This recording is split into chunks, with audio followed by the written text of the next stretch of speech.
Hi hello welcome back to ఈ తరం కథలు. ప్లీజ్ ముందుగా వీడియోకి ఒక చిన్న లైక్ చేయండి. లైక్తో పాటు హైప్ ఇవ్వండి. ఈరోజు కథ యాంగ్రీ హస్బెండ్ పార్ట్ 83.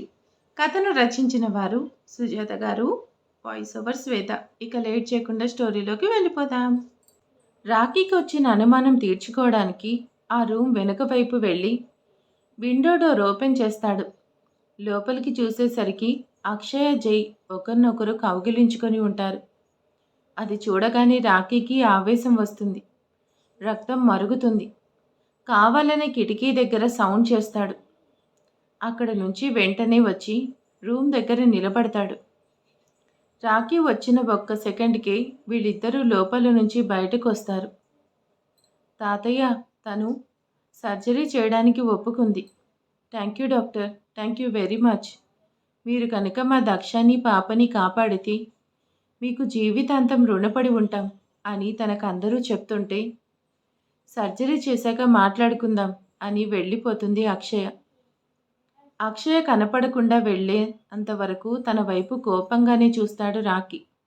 ఆ తర్వాత జై వైపు తిరుగుతాడు. చాలా బాధగా కన్నీళ్లు తుడుచుకుంటూ ఉంటాడు. జై వెంటనే దక్ష ఉన్న రూమ్ వైపు వెళ్తాడు. తనని అలా వదిలేయడం కరెక్ట్ కాదని తన వెనకాలే వెళ్తాడు రాఖీ. లోపలికి వెళ్ళి తన చేయి పట్టుకొని, నీకేమీ కాదు దక్ష, నువ్వు నేను అమ్మ మన ముగ్గురం హ్యాపీగా ఉంటాం, నీకేం కాదురా అంటూ తన నుదిటి మీద ముద్దు పెట్టుకొని చెప్తాడు జై. వాళ్ళిద్దరి మధ్య ఉన్న బాండింగ్ తెలుసు కాబట్టి రాఖీ ఇప్పుడు హ్యాపీగా ఫీల్ అవుతాడు. కానీ అక్షయ్ని హక్ చేసుకోవడం నచ్చలేదు. జై తప్పుకో, తనని థియేటర్లోకి తీసుకెళ్ళాలి ప్లీజ్ అక్షయ, తనతో పాటు నేను కూడా ఉంటాను. డాక్టర్తో పాటు రాఖీ కూడా ఆశ్చర్యంగా జై వైపు చూస్తాడు. అలా ఎలా కుదురుతుంది? సర్జరీ చేసేటప్పుడు మీరెవరూ రావడానికి వీల్లేదు. ఆ విషయం నీకు కూడా తెలుసు. కానీ ఎందుకు ఇలా విసిగిస్తున్నావు అంటుంది అక్షయ.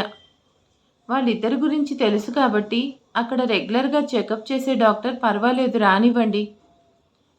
ఫేస్ వైపు జై కూర్చుంటాడు. తన ఫేస్ దగ్గర నుంచి కట్టను కడదాం, మన పని మనం చేసుకుందాం. థ్యాంక్ యూ డాక్టర్ అంటాడు జై. కానీ ఒక కండిషన్, మీరు పొరపాటును కూడా అక్కడి నుంచి లేచి మా దగ్గరికి రాకూడదు. ఎందుకంటే మీరు నార్మల్ పీపుల్, అలా చూడలేరు. అలాగే డాక్టర్, నేను అక్కడి నుంచి కదలను. చేయి పట్టుకొని తన తల దగ్గరే కూర్చుంటాను. జై లోపలికి వస్తే ఎలా? నేను చేయాలనుకుంది ఎలా చేస్తాను అని ఫీల్ అవుతుంది అక్షయ. బావా సర్జరీ థియేటర్లోకి వెళ్ళడం ఏంటి? ఒకవేళ ఈ డాక్టర్ ఏదైనా చేస్తుందని భయంతో వెళ్తున్నాడా, లేదంటే మా అక్క మీద ప్రేమతో వెళ్తున్నాడా? ఏదైతే ఏంటి, వెళ్తే బెస్ట్. ఇక దక్షని లోపలికి తీసుకెళ్తారు. ఇందాక డాక్టర్ చెప్పినట్టుగాని దక్ష ఫేస్ వరకు అలా జై దక్ష వదిలేసి తన నెక్ దగ్గర నుంచి కర్టన్ ఉంటుంది. జై తన చేయి పట్టుకొని నీకేం కాదురా అని ఏదో మాట్లాడుతూ ఉంటాడు. అందరూ బయట నిలబడి కూర్చొని ఆపరేషన్ సక్సెస్ అవ్వాలని, వాళ్ళిద్దరికి ఏమీ కాకూడదని కోరుకుంటూ ఉంటారు. రాఖీకి మాత్రం మెంటల్ ఎక్కుతుంది. సాధ్యమైనంత తొందరగా ఈ హాస్పిటల్ నుంచి వెళ్ళిపోవాలి. ముఖ్యంగా ఈ అమ్మాయిని మా బావకి దూరంగా ఉంచాలి. ఎలా? అసలు ఈ అమ్మాయి ఎవరు? మా బావకి ఎలా తెలుసు? తను మెడిసిన్ చేసింది, బావ సాఫ్ట్వేర్. ఇద్దరికి ఎలా పరిచయం? ఈ రోజుల్లో హక్ చేసుకోవడం మామూలే, కానీ అంతకు మించి ఏదో ఉంది అని రాఖీకి ఎక్కడో కొడుతుంది. ఈ అక్షయ్ డీటెయిల్స్ తెలుసుకోవాలి, తన గురించి ఎలా తెలుస్తుంది అంటూ ఆలోచిస్తూ కూర్చుంటాడు రాఖీ. అందరికీ బాధగానే ఉంది, రాఖీకి ఇంకొంచెం బాధగా ఉంది. అందుకే వాడు డల్గా ఉన్నారనుకుంటారు అందరూ.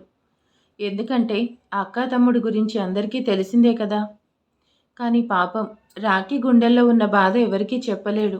ఎందుకంటే అది నిజమా అబద్ధమా తెలియకుండా చెప్తే ప్రాబ్లం అవుతుందని బాధపడుతూ కూర్చున్నాడు. అక్కడ ఉన్న అక్షయ కొంచెం వంగి చూస్తుంది. జై దక్ష నుదుటి మీద ముద్దు పెట్టి, నీకేం కాదురా, నిజంగా ఏం కాదు, నీకేం కానివ్వను. అయినా నన్ను ఇలా ఒంటరిగా వదిలేసి ఎలా వెళ్తావు? నేను వెళ్ళనివ్వను. నువ్వు లైఫ్ లాంగ్ మనమిద్దరం కలిసి ఉండాల్సింది. ఏంటి, తన భార్య అంటే ఎంత ప్రేమ అనుకొని దక్ష ఫేస్ వైపు చూస్తుంది అక్షయ. ఈ అమ్మాయి చాలా నార్మల్గా ఉంది, మరి ఎందుకంత ప్రేమ? నాకన్నా తనలో అంత గొప్పతనం ఏముంది? ఒక రకంగా నాలో 1% కూడా అమ్మాయి లేదు. కానీ నన్ను వదిలేసి తననెందుకు హగ్ చేసుకున్నాడు? పైగా తన మాటలను బట్టి చూస్తుంటే ఇద్దరి మధ్య ఉన్న బాండింగ్ అర్థమవుతుంది అక్షయ్‌కి. భార్య కోసం ఎంత పరితపిస్తున్నాడో అని ఇద్దరి వైపు సీరియస్‌గా చూస్తుంది అక్షయ. రెగ్యులర్‌గా చెకప్ చేసే లేడీ డాక్టర్ కూడా ఆ మాటలు వింటుంది. కానీ వాళ్ళిద్దరి గురించి తెలుసు కాబట్టి పెద్దగా పట్టించుకోదు. నువ్వెప్పుడూ అంటూ ఉంటావు కదా, నన్ను కోపం తగ్గించుకోమని. తగ్గించుకుంటాను. ఆ కోపంతోనే ఒకసారి కొట్టాను కదా, ఇకెప్పుడు నిన్ను కోపడను, కొట్టను, కనీసం అరవను. నువ్వు మాత్రం నన్ను వదిలేసి వెళ్ళకు ప్లీజ్ అంటూ తనని తట్టి లేపడానికి చాలా ప్రయత్నాలు చేస్తూ ఉంటాడు. మిస్టర్ జై, తను మత్తుగా ఉంది. ఏం మాట్లాడలేదు. మాట్లాడకపోయినా ఏం పర్వాలేదు డాక్టర్.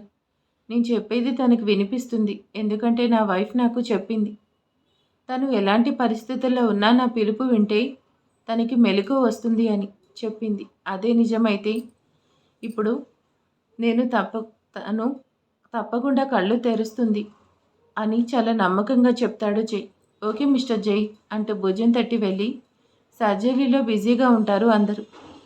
ఇక వాళ్ళ అమ్మ, నాన్న, తాతయ్య దేవుడికి ఎన్ని మొక్కులు మొక్కారో. నీకేమీ కాదు దక్ష, నువ్వు లేవాలి. అమ్మని, నన్ను జాగ్రత్తగా చూసుకుంటానని మాటివ్వడం కాదు, ప్రమాణం చేయడం కాదు, దాన్ని నిలబెట్టుకోవాలి. నాకు తెలుసు నువ్వు నిలబెట్టుకుంటావు. నువ్వేదైనా అనుకుంటే అది సాధిస్తావు. అందుకే కళ్ళు తెరిచి నా కోసం వచ్చేసేయ్, ఎక్కడికి వెళ్ళకు అంటూ తనని లేపుతూనే ఉంటాడు. అప్పుడే సర్జరీ చేసి బేబీని బయటకు తీయడంతో బేబీ ఏడుస్తూ ఉంటుంది. ఆ ఏడుపు వినగానే జై కళ్ళల్లో ఆనంద బాష్పాలు. బేబీని క్లీన్ చేసి జై చేతుల్లో పెట్టి మీ పాపని చూడండి అంటుంది. జైకి సంతోషంలో కన్నీళ్ళాగట్లేదు. తనెంతగానో ఎదురు చూసిన వాళ్ళమ్మ ప్రతిరోజు తన బంప్ మీద చేయి పెట్టి అమ్మతో కబుర్లు చెప్పేవాడు. ఇప్పుడు తన చేతిలో ఉంది. ఆ పాపని సున్నితంగా తన గుండెలకు హత్తుకుంటాడు జై. అలా హత్తుకున్నప్పుడు ఆ పాప జై బుగ్గని టచ్ చేస్తుంది. అమ్మ నా దగ్గరకు వచ్చేసావా అంటూ ఆర్తిగా ముద్దు పెట్టుకుంటాడు. థ్యాంక్ యూ డాక్టర్ అంటాడు. మరి దక్ష? 1 గంట టైం పడుతుంది. దక్ష అమ్మ మన దగ్గరికి వచ్చేసింది. నువ్వు కళ్ళు మూసుకుని ఉంటే ఎలా? లే, తనని చూడు, ఎత్తుకొని ముద్దాడు. నీకన్నా ఫస్ట్ మా మమ్మీని నేనే ఎత్తుకున్నాను అని ఎమోషనల్గా చెప్తాడు జై. పాపని దక్ష దగ్గరికి తీసుకెళ్లి తన పెదాలతో పాపకి కిస్ పెట్టేలాగా చేస్తాడు. అంటే దక్ష పెదాలు పాప బుగ్గకి టచ్ చేశాడు. మిస్టర్ జై, పాపనివ్వండి. ఎందుకు? మిస్టర్ జై, ప్లీజ్ కంట్రోల్ యువర్ సెల్ఫ్. దక్షకి ఇంకా 9th మంత్ రాలేదు కదా, అనుకోకుండా బేబీని తీయాల్సి వచ్చింది. కాబట్టి తనని కొన్ని రోజులు అబ్జర్వేషన్లో ఉంచాలి. పాపకి ప్రాబ్లం లేదు. జస్ట్ ఒక 15 days అబ్జర్వేషన్లో ఉంటే చాలు. డాక్టర్ నిజంగా పాప బాగానే ఉంది కదా అని మళ్ళీ ఆత్రంగా అడుగుతాడు జై. మిస్టర్ జై, మీరు దక్ష గారిని ఎంత కేర్ఫుల్గా చూసుకున్నారో నాకు తెలుసు. మీరు అలా చూసుకోవడం వల్ల పాప హెల్తీగానే ఉంది. కానీ కొంచెం అబ్జర్వేషన్లో ఉంచాల్సిందే, తప్పదు. ఒకసారి అందరికీ చూపించి తీసుకొస్తాను. మిస్టర్ జై, ఇన్ఫెక్షన్ వస్తుంది. సరే ఫాస్ట్గా తీసుకురండి. తాకకుండా చూడండి. మీరు మాత్రమే పట్టుకోండి. ఇంకెవరిని తాకనివ్వకండి. ఓకే డాక్టర్ అంటూ సంతోషంగా పాపని తీసుకుని బయటకు వెళ్తాడు. అక్షయ్కి అంతా వినిపిస్తూనే ఉంది. తాతయ్య, పాప అందరూ చుట్టూ వస్తారు. పాప పాప అంటూ అందరి ఫేసుల్లో సంతోషం కనిపిస్తుంది. కానీ మీరెవరూ టచ్ చేయొద్దు. పాపని కొన్ని రోజుల్లో అబ్జర్వేషన్లో ఉంచాలంట. అందుకని ఇన్ఫెక్షన్ ప్రాబ్లం అని ఎవరిని తాకద్దని చెప్పారు తాతయ్య. పర్వాలేదులేరా, 10 రోజులే కదా. తర్వాత మన ఇంటికి వచ్చి నా గుండెల మీద ఆడుకోవాల్సిన పిల్ల ఎక్కడికి పోతుంది ఇంటికి రాకుండా? ఇక చంద్రశేఖర్, అరుణ, శ్రేష్ఠ, ఆది అందరూ కూడా పాపను అపురూపంగా చూస్తూ ఉంటారు. మిస్టర్ జై, ఇక చాలు ప్లీజ్ అంటూ జై చేతిలో నుంచి డాక్టర్ పాపని తీసుకుంటుంది. ఒకసారి ప్రేమగా తడిమి డాక్టర్కి ఇస్తాడు. బావా, అక్కకి ఎలా ఉంది అని అడిగితే ఇంకా స్పృహలోకి రాలేదు అని చెప్పి లోపలికి వెళ్తాడు జై. పాప చాలా చాలా సేఫ్గా ఉంది. 10 రోజుల అబ్జర్వేషన్ అంటే అది మామూలు విషయమే అని రిలాక్స్ అవ్వాలో, దక్ష పరిస్థితి క్రిటికల్గా ఉందని బాధపడాలో అర్థం కావట్లేదు అందరికీ. పాప సేఫ్గా ఉందని సంతోషపడాలా, దక్ష పరిస్థితి క్రిటికల్గా ఉందని బాధపడాలా అర్థం కావట్లేదు. జై ఇందాకట్లాగానే తన పక్కన కూర్చొని లేపడానికి ట్రై చేస్తూ ఉంటాడు. సిజరీన్ చేసి బేబీని తీశారు కాబట్టి స్టిచెస్ పూర్తి చేసి యువతలకు వస్తుంది అక్షయ. మిస్టర్ జై, ఇప్పుడు నువ్వు బయటికి వెళ్ళిపోవాలి. ఎందుకంటే ఒకసారి తన బ్రెయిన్ చెక్ చేయాలి. నువ్వుంటే కుదరదు. నేను డిస్టర్బ్ చేయను ప్లీజ్, తనని వదిలి నేను వెళ్ళను అంటూ రిక్వెస్ట్ చేస్తాడు. చిన్నపిల్లాడిలాగా మారం చేయకు. ఇందాక కంటే నువ్వు ఇక్కడ కూర్చుంటే అటువైపు మేము సర్జరీ చేశాం. కానీ ఇప్పుడు ఎలా కుదురుతుంది? వెళ్ళి తీరాల్సిందే అని అక్షయ్ పట్టుపడుతుంది. రెగ్యులర్గా చెకప్ చేసే డాక్టర్ కూడా తప్పదు అన్నట్టు చూడడంతో బాధగా దక్ష వైపు చూసి తన దగ్గరికి వచ్చి తన నుదుటి మీద ముద్దు పెట్టి, నీకేం కాదు, 1 గంటలో నువ్వు సేఫ్గా ఉన్నావని న్యూస్ మాకు తెలియాలి అంటూ తన చేతిని వదలలేక వదిలి బయటకు వెళ్తుంటే అక్షయ్ జైని పట్టుకుని మరీ బయటకు తీసుకొస్తుంది. ఇద్దరు కలిసి బయటికి రాగానే రాఖీ వెంటనే తనని ఫోటో తీస్తాడు. ఆది, లడ్డు జైని తీసుకొచ్చి చైర్లో కూర్చోబెడతారు. అక్షయ్ లోపలికి వెళ్తుంది. జైని ఊరుక పెట్టడం కష్టంగా ఉంటుంది. అందరూ జై చుట్టూ చేరి బాధపడకు అంటూ తనకు ధైర్యం చెప్తూ ఉంటారు. రాఖీ మాత్రం కొంచెం దూరంగా వెళ్ళి ఫ్రెండ్స్ గ్రూప్లో అక్షయ్ ఫోటోని ఫార్వర్డ్ చేసి, తన గురించి నాకు ఫుల్ ఇన్ఫర్మేషన్ కావాలి. మనం చాలాసార్లు చెప్పుకున్నాం కదా రాఖీకి సర్కిల్ చాలా ఎక్కువ అని. తనెవరు, ఎక్కడుంటుంది, ఇప్పుడు ఇక్కడికి ఎందుకు వచ్చింది, తన వాళ్ళెవరు, ఫుల్ ఇన్ఫర్మేషన్ కావాలి అంటూ ఫ్రెండ్స్కి మెసేజ్ పెడతాడు. ట్రై చేస్తామని అందరూ రిప్లై ఇస్తుంటారు. ఇక వాళ్ళు సెర్చింగ్ మొదలు పెడతారు. కరెక్ట్గా అక్క పరిస్థితి బాగాలేనప్పుడే ఇక్కడికి ఎందుకు వచ్చింది అనే అనుమానం పీకుతూ ఉంటుంది రాఖీకి. ఇలాంటి సర్జరీ చేయగలే డాక్టర్లు ఎంతోమంది ఉండే ఉంటారు కదా, మరి ఇవిడ పేరు ఎందుకు చెప్పారు, అసలు ఏం జరుగుతుంది అంటూ జుట్టులోకి వేళ్లు పోనిచ్చి అటు ఇటు తిరుగుతూ ఆలోచిస్తుంటాడు రాఖీ.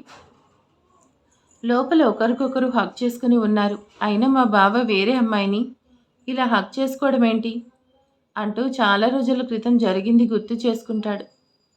అప్పుడు విశ్వామిత్ర ఇంకా స్ట్రిక్ట్గా ఉండేవాడు కదా. ఏంట్రా నీ ప్రాబ్లం, ఎంగేజ్మెంట్ దాకా వచ్చి ఎందుకు ఆపేస్తున్నావు? తాతయ్య, ఆ అమ్మాయి మాట్లాడుతుంటే నాకు వినాలి అనిపించట్లేదు అని సమాధానం చెప్తుంటాడు జై. అలా కూడా ఆన్సర్ చేస్తారా అంటూ అక్కడ ఉన్న పిల్ల బ్యాచ్ మొత్తం షాక్తో ఉంటారు. ఇది జై పెళ్లి కాకముందు కాబట్టి అందరూ అక్కడే ఉన్నారు. ఇలా అయితే ఎలా రా?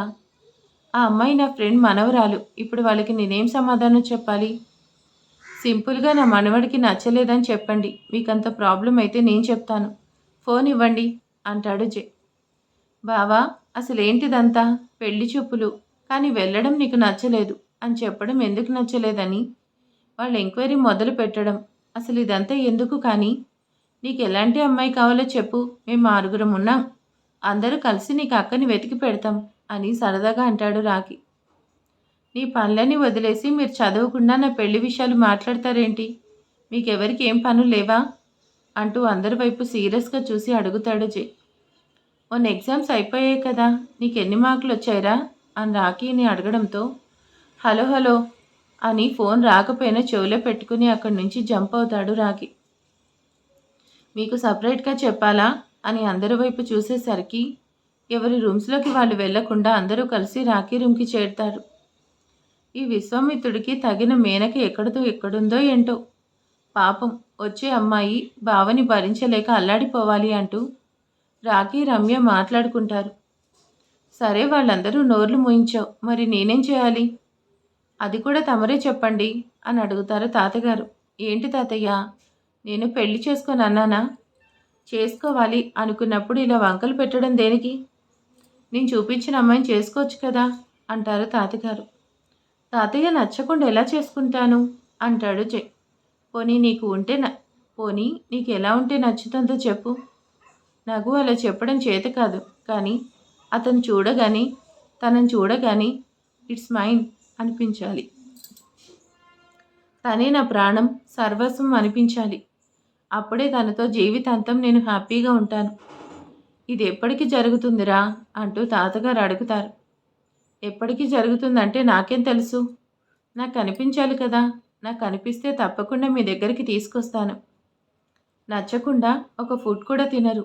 అలాంటిది జీవితాంతం కలిసి ఉండాల్సిన అమ్మాయిని నచ్చకపోయినా ఎలా చేసుకుంటాను అంటూ గొప్ప లాజిక్ మాట్లాడతాడు జై. ఈ మాటలన్నీ వింటున్న వీళ్ళందరూ ఐషు ఇక మీ అన్నయ్యకి పెళ్ళైనట్టే. మా అన్నకు ఎందుకు పెళ్ళి? పెళ్ళెందుకు కాదు అంటూ గొడవకి దిగుతుంది సౌమ్య. హలో మరదల్, అసలు ఎలాంటి అమ్మాయి కావాలో ఒక క్లారిటీ లేదు. ఆ అమ్మాయి ఎప్పుడు కనిపిస్తుందో తెలీదు. ఆ అమ్మాయి కనిపించేటప్పుడు బావ పెళ్లి జరిగేదెప్పుడు? ఆ తర్వాత మనందరి పెళ్ళిళ్ళు జరిగేదెప్పుడు? ఏంట్రా, మా అన్నయ్య కన్నా నువ్వు పెళ్ళికి తొందరపడుతున్నావే అని ఆట పట్టిస్తుంది ఐశ్వర్య. నా పెళ్లి సంగతి తర్వాత, ముందు మీ అన్న సంగతి చూడమ్మా. అమ్మో, ఇప్పుడు వెళ్ళి అన్నయ్యని కదిలిస్తే చదువు మార్కులు నీ వర్క్ అంటూ నా ప్రాణం తీస్తాడు. నాకెందుకు, వాడికి నచ్చిన అమ్మాయిని వాడే చూసుకుంటాడులే అని ఎవరికి వాళ్ళు సైలెంట్గా ఉంటారు. నాదొక డౌట్ కొడుతుంది. ఏ అమ్మాయిని చూసినా నచ్చలేదంటే తనకి నచ్చిన అమ్మాయి ఎవరైనా ఉంటారేమో అని అంటాడు రాఖీ. అంతే, అందరూ కలిసి రాఖీ డిప్ప మీద టపాటప్ప కొడతారు. అబ్బా ఆపండ్రా, నా అనుమానం. ఎందుకంటే సహజంగా బయటికి వెళ్ళినప్పుడు చాలామందిని చూస్తాం. బావ కూడా ఎవరినైనా చూశాడేమో, తను నచ్చిందేమో, తనని పెళ్లి చేసుకోవడానికి వీళ్ళందరినీ ఒప్పించడానికి ఇదంతా చేస్తున్నాడేమో. ఒకసారి ఆ వేలో ఆలోచించండి అంటాడు రాఖీ. ఒరేయ్, నువ్వు ఇమాజినేషన్ చేసుకుంది కాదురా, జరిగేదేమైనా ఉంటే చెప్పు అంటూ రాఖీ వైపు సీరియస్గా చూసుకుంటూ ఒక్కొక్కళ్ళు వెళ్ళిపోతారు. నేనే కొంచెం ఎక్కువగా ఊహించుకున్నానేమో, ఈ విశ్వామిత్రుడికి అంత సీన్ లేదులే అనుకొని రాఖీ కూడా అక్కడి నుంచి తప్పుకుంటాడు. ఎవరో పిలవడంతో గతంలో నుంచి బయటకు వచ్చి ఇలా చాలామందిని రిజెక్ట్ చేసి అందరిని ఇబ్బంది పెట్టి ఫైనల్గా అక్కని చేసుకున్నాడు. నాకు తెలిసినంతవరకు అక్కని చూసి ఇష్టపడి కావాలని వచ్చిన సంబంధాలన్నీ చెడగొట్టి ఫైనల్గా అక్కని సెలెక్ట్ చేసి ఇంట్లో వాళ్ళని ఒప్పించి పెళ్లి చేసుకున్నాడు అని ఒక అనుమానం ఉండేది. మొన్న మాటల మధ్యలో తాతయ్య కూడా చెప్పేసరికి అదే నిజమన్నమాట. అంతగా ప్రేమించిన అక్క అలా బెడ్ మీద పడుకుని ఉంటే ఇప్పుడు బావ పరిస్థితి ఏంటి అన్నట్టు అక్కడికి వచ్చి జై వైపు చూస్తాడు. జై చాలా బాధగా కనిపిస్తాడు. అతను అలా చూస్తుంటే రాఖీ తట్టుకోలేకపోతున్నాడు. విశ్వామిత్ర అని బావని ఏడిపించిన సీన్స్ అన్నీ గుర్తొస్తూ ఉంటాయి. అందరూ థియేటర్ వైపు చూస్తూ ఉంటారు. అందరూ మనసులోని టెన్షన్, దక్షకి ఏమవుతుందోనని భయం, తనకి ఏమీ కాకూడదని ఆశ. వీళ్ళ ముగ్గురు హ్యాపీగా ఉండాలని ఆరాటం అందరి కళ్ళలోనూ కనిపిస్తూ ఉంటుంది. చాలాసేపటి తర్వాత అక్షయ్ డోర్ తీసుకుని బయటకు వస్తుంది. తను రాగానే అందరూ పరిగెత్తుకుంటూ వెళ్ళి దక్షకి ఎలా ఉంది, అక్కకి ఎలా ఉంది, వదినకి ఎలా ఉంది, మా అమ్మాయి ఎలా ఉంది అని అందరూ ఊపిరని ఇవ్వకుండా అక్షయ్ని అడుగుతారు. కానీ తను మాత్రం జై వైపు చూస్తుంది. ప్లీజ్, తనకి ఎలా ఉందో చెప్పు. ప్రాణం పోయేలా ఉంది, ప్లీజ్ అక్షయ, ఏమైంది, ఏదైనా మాట్లాడు అని రిక్వెస్ట్ చేస్తూ ఉంటాడు జై. ఒసే దొంగ మొహందానా, మా అక్కకి ఎలా ఉంది అని మేము టెన్షన్ పడుతుంటే నువ్వేంటి మా బావకి సైడ్ కొడుతుంటావు అని అడ్డమైన తిట్లు తిడుతుంటాడు రాఖీ. జై ప్రస్తుతానికి తను సేఫ్గానే ఉంది. ఆ మాట వినగానే అందరి మొహాల్లో సంతోషంగా హమ్మయ్య అనుకుంటారు. అమ్మయ్య, మా అక్కకి ఏం కాలేదు, ఇక నీలాంటి వాళ్ళు మా బావని టచ్ కూడా చేయలేరు అని కొంచెం రిలాక్స్ అవుతాడు రాఖీ. జై సంతోషం కనిపిస్తుంది. ఆ సంతోషంలో తనకి ఆనంద బాష్పాలు వస్తున్నాయి. కానీ అసలు సమస్య ఇక్కడే ఉంది అంటుంది. అప్పటి వరకు సంతోషంగా ఉన్న మొహాలు వాడిపోతాయి. అదేంటి, బానే ఉందన్నావు కదా, ఏమైంది అంటూ గాబరాగా అడుగుతాడు జై. అసలు ప్రాబ్లం ఇక్కడే ఉంది జై, ఏంటది, ఏమైంది అంటూ కంగారుగా అందరూ అక్షయ్ని అడుగుతూ ఉంటారు. తను స్పృహలోకి వచ్చింది, కానీ వెంటనే నిద్రలోకి జారుకుంటుంది. అయితే ఏమవుతుంది, కొంచెంసేపు రెస్ట్ తీసుకుంటుంది, నిద్రపోతే ఏమవుతుంది అని అడుగుతుంది శ్రేష్ఠ. జై తన బ్రెయిన్కి కొంచెం గట్టిగానే తగిలింది. ఏం మాట్లాడుతున్నావు అక్షయ అంటే ఇప్పుడు తను అంటూ భయంగా అడుగుతాడు జై. పూర్తిగా వినండి జై, తనకి తగిలిన దెబ్బ వల్ల మెలకువగా వస్తుంది, తను సేఫ్గానే ఉంది, కానీ తను నిద్రపోకుండా ఉండాలి. ఇప్పుడు ఇచ్చిన మెడిసిన్ వల్ల సిజరిన్ చేసేటప్పుడు ఇచ్చిన ఎనిస్టేషియా వల్ల తనకి నిద్రపోయే అవకాశం ఎక్కువగా ఉంటుంది. అక్షయ్ ఏం చెప్తుందో అని అందరూ తన వైపే చూస్తుంటారు. అంటే తనకి బాగా నిద్ర వస్తూనే ఉంటుంది, ఆపుకోవడం వల్ల కాదు. కానీ తను నిద్రపోయిందంటే ఇక కోమాలోకి వెళ్ళిపోయినట్టే. ఆ మాటకి అందరూ ఒక్కసారిగా ఉలికి పడతారు. భయంతో ఆందోళనగా చూస్తుంటారు. సేఫ్గానే ఉంది అంటున్నావు, మళ్ళీ ఇలా చెప్తావేంటి? మిస్టర్ జై, తను నిద్రపోకుండా ఆపగలిగితే తనకేం ప్రాబ్లం లేదు. తనని సేఫ్గా ఇంటికి పంపిస్తాను కూడా. కానీ తను నిద్రపోకుండా ఉండడం అనేది జరగదు. ఎందుకంటే మెడిసిన్ పవర్ వల్ల ఆల్రెడీ తను నిద్రలోకి జారుకునే అవకాశం ఎక్కువగా ఉంటుంది. తను నిద్రపోకుండా నేను చూసుకుంటాను అంటాడు జే. ఎలా చూసుకుంటావు మిస్టర్ జే? ఫ్యామిలీ మొత్తం ఇక్కడే ఉంది. అక్షయ్ గారు తనతో మాట్లాడతాం, పోట్లాడతాం. మా ఇష్టం. మొత్తానికి తన్నైతే మెలుకు ఉంచడానికి మా ప్రయత్నాలు మేం చేస్తాం అని సూటిగా తన వైపు చూసి చెప్తాడు రాఖీ. అంతేకాదు వాళ్ళిద్దరూ భార్యాభర్తలు కదా, నిద్రపోకుండా ఉండడానికి మా బావ అక్క కలిసి డ్యూయెట్ పాడుకుంటారేమో. అయినా తను నిద్రపోకుండా ఎలా ఉంచాలో మా బావకి తెలుసు కాబట్టి మనం టెన్షన్ పడాల్సిన అవసరం లేదు. మా బావతో పాటు మా వంతు హెల్ప్ మేం చేస్తాం అంటాడు రాఖీ. రూమ్లోకి షిఫ్ట్ చేస్తాను. తను నిద్రపోకుండా ఉంటే బాధ్యత మాత్రం మీది. తను ఏమాత్రం నిద్రపోయినా తను కోమాలోకి వెళ్ళిపోతుంది. ఆ తర్వాత మీరు నన్ను ఏమి అనడానికి వీల్లేదు అని ముందుగానే చెప్తుంది అక్షయ. ఇప్పుడు లోపలికి ఎవరో ఒకరు వెళ్ళి తన దగ్గర ఉండండి అంటుంది అక్షయ. నేను వెళ్తాను అంటూ వాళ్ళమ్మ పరిగెత్తుకుంటూ లోపలికి వెళ్తుంది. విన్నారు కదా మిస్టర్ జై, తను అస్సలు నిద్రపోకూడదు. ఇప్పుడే నీకు అసలైన పరీక్ష. సిజరీన్ చేయడానికి అనెస్టీషియా ఇచ్చాం కదా, అలాగే మెడిసిన్స్ కూడా ఇచ్చాం. కాబట్టి నిద్ర వస్తుంది. మీరందరూ ఏం చేస్తారో మీ ఇష్టం అంటూ అక్కడి నుంచి వెళ్ళిపోతుంది అక్షయ. జై ఫాస్ట్గా లోపలికి వెళ్తాడు. మిగిలిన వాళ్ళందరూ కూడా వెళ్తారు. అందరినీ బయటికి పంపించి తన రూమ్లోకి షిఫ్ట్ చేసి అందరినీ అక్కడికే రమ్మంటారు. రాఖీ ఆలోచిస్తూ ఉంటాడు. నిజంగానే ప్రాబ్లం ఉందా, లేకపోతే తను క్రియేట్ చేసిందా?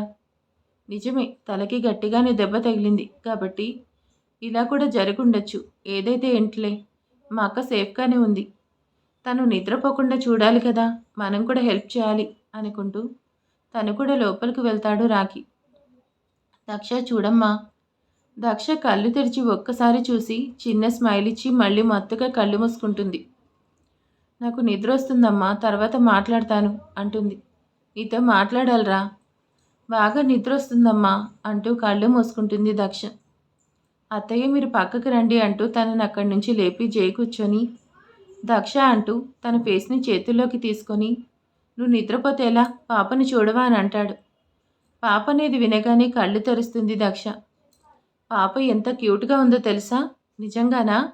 అవునరా, పాప చాలా ముద్దుగా ఉంది. మరి పాపేది అంటూ కళ్ళు తెరుస్తూ చుట్టూ చూసి అడుగుతుంది. అబ్జర్వేషన్లో ఉంది అంటే ఈ కండిషన్లో దక్ష భయపడుతుందని బేబీని క్లీన్ చేయడానికి తీసుకెళ్లారు అంటాడు జై. అమ్మ దక్ష ఎలా ఉన్నావని అందరూ పలకరిస్తూ ఉంటే కళ్ళు మూస్తూ తెరుస్తూ సమాధానం చెప్తూ ఉంటుంది. తాతయ్య అందరూ ఒకేసారి ఉంటే ఎలాగా? తలా కొద్దిసేపు ఇక్కడే ఉండి తను నిద్రపోకుండా చేయాలి. ఇప్పుడు నేనున్నాను కాబట్టి తర్వాత ఒక్కొక్కరుగా మీ అందరూ రావచ్చు అంటాడు జై. అది నిజమే, అందరూ ఒకేసారి ఉండే కన్నా తల ఒక గంట కూర్చుంటే ఈజీగా ఉంటుందని మిగిలిన వాళ్ళందరూ బయటకు వెళ్తారు. జై దక్ష మాత్రమే అక్కడుంటారు. రాఖీ వెనక్కి వచ్చి తన చేయి పట్టుకొని అక్క బాగానే ఉన్నావు కదా? బాగానే ఉన్నానని తల ఊపుతుంది దక్ష. అక్క మీ పాప పుట్టింది కదా, మీ పాపని చూసుకుంటూ నన్ను మర్చిపోకూడదు. నాతో కూడా బాగా టైం స్పెండ్ చేయాలి అంటాడు రాఖీ. సరే అని మత్తుగా చెప్తుంది. నీకు ఎలాంటి ప్రాబ్లం వచ్చినా హెల్ప్ చేయడానికి నేనున్నాను. అక్క ఈ తమ్ముడితో నువ్వు అన్నీ షేర్ చేసుకోవచ్చు అంటాడు రాఖీ.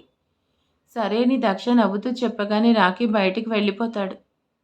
శ్రీవారు పాపని చూడాలనిపిస్తుందని ముద్దు ముద్దుగా మత్తుగా మాట్లాడుతూ ఉంటుంది.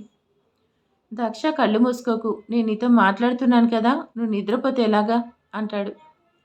ఇప్పుడే సిజరీన్ చేశారు కదా, మత్తుగా ఉంది, బాగా నిద్ర వస్తుంది, చాలా నీరసంగా ఉందని బాధగా చెప్తుంటే అది చూసిన జైకి ప్రాణం విలవిలలాడుతుంది. పాపం తనకి సిజరీన్ చేశారు. ఈ టైంలో తనకి రెస్ట్ అవసరం. కానీ రెస్ట్ తీసుకోకుండా ఉంచాల్సి వస్తుంది, నిద్రపోకుండా చేయాల్సి వస్తుందని బాధగా అనుకుంటాడు. నీకు తెలుసా, పాపని ఫస్ట్ నేను ఎత్తుకున్నాను. అవును, మీ అమ్మగారిని మీరు ఎత్తుకున్నారు, ఇందులో ఏముంది? అయినా నేను ఎందుకు ఫీల్ అవుతాను అంటూ జై భుజం మీద తలపెట్టుకొని మళ్ళీ కళ్ళు మూసుకుంటుంది.